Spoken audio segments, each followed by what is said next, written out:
Members hustled in headsets, mugs of coffee steamed on the table. At the center sat Al Roker, veteran anchor, warm smile, steady charm, flanked by his co-hosts. Everything seemed like a typical morning in New York, except today's guest wasn't a Hollywood actor or best-selling author. It was Prince Harry. Harry entered in a tailored navy suit, tieless, his confidence worn like armor. The audience applauded politely as he shook Al's hand and settled into the guest chair.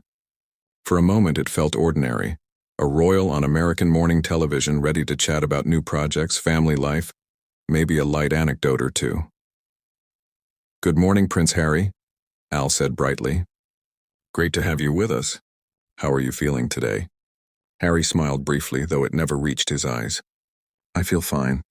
It's not every day I do one of these shows, though I imagine you'll try to make it into a circus." The audience chuckled uneasily.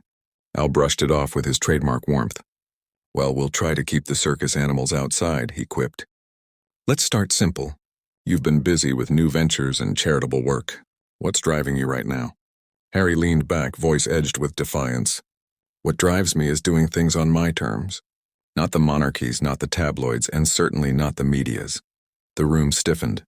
It wasn't outright hostile, but there was steel beneath the words. Al nodded, unshaken. "Fair enough. Speaking of doing things your way, you and Meghan have taken bold steps in redefining royal life." "How has that transition been?" "I wouldn't call it redefining," Harry replied coolly. "I'd call it surviving.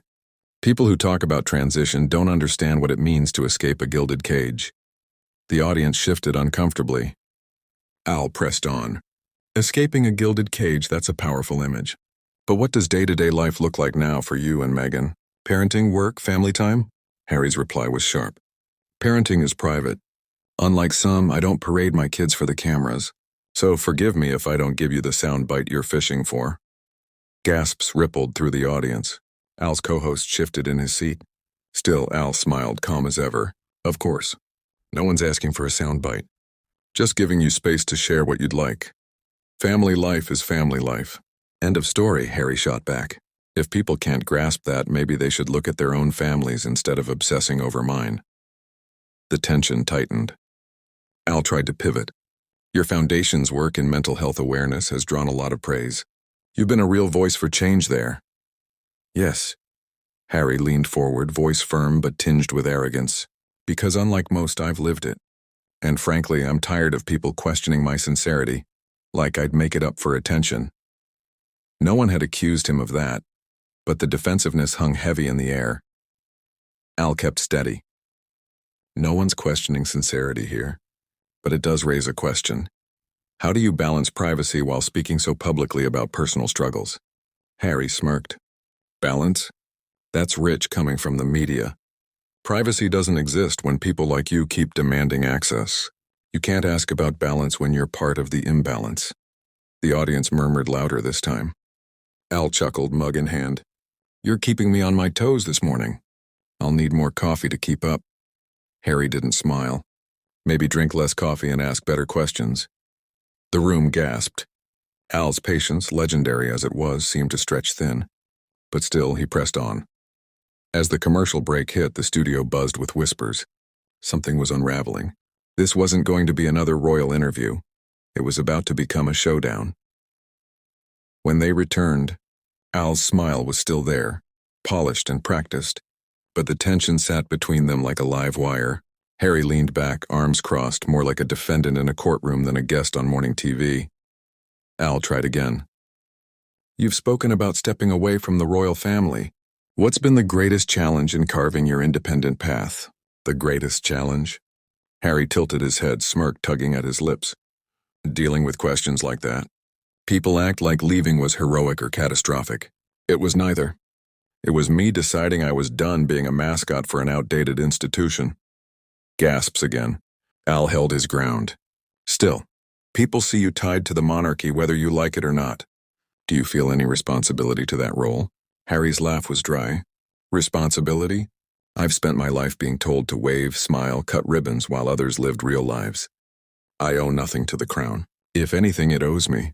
The audience shifted uneasily. "Would you say that chapter is closed then? No chance of returning in any capacity?" Al asked. Not unless I hit my head and forget everything I've learned, Harry snapped. Why would I go back to a family business that feeds me to the wolves, then pretends to protect me? That chapter isn't closed, Al, it's burned. Gasps turned into murmurs. The atmosphere was cracking. When Al asked gently about Harry's children, the prince's expression darkened. Why should I answer that? My kids don't exist for your audience's entertainment. Al raised his hands in peace. No details, of course. Just many parents at home admire how you balance work and family. It's a chance to share something meaningful. Harry scoffed. Balance? That's another buzzword. My family isn't your morning show filler. Al's patience frayed. But you've shared parts of family life before in documentaries, so naturally. Harry cut him off, voice sharp. Some might say, critics argue, sources claim, that's lazy journalism wrapped in gossip. The air grew electric. Even Al's face flickered with irritation. He drew a breath, let out a small laugh, and carried on. Our audience is looking for authenticity. When you share some things but refuse others, questions naturally follow. Harry's eyes flashed. Authenticity means I decide what to share. You don't set the terms, Al, not anymore. The room was heavy, every word a strike. Cameras zoomed closer, catching the frost in Harry's gaze and the steel in Al's. It was clear to everyone. This was no interview. This was a battle, one that was only building toward an inevitable explosion.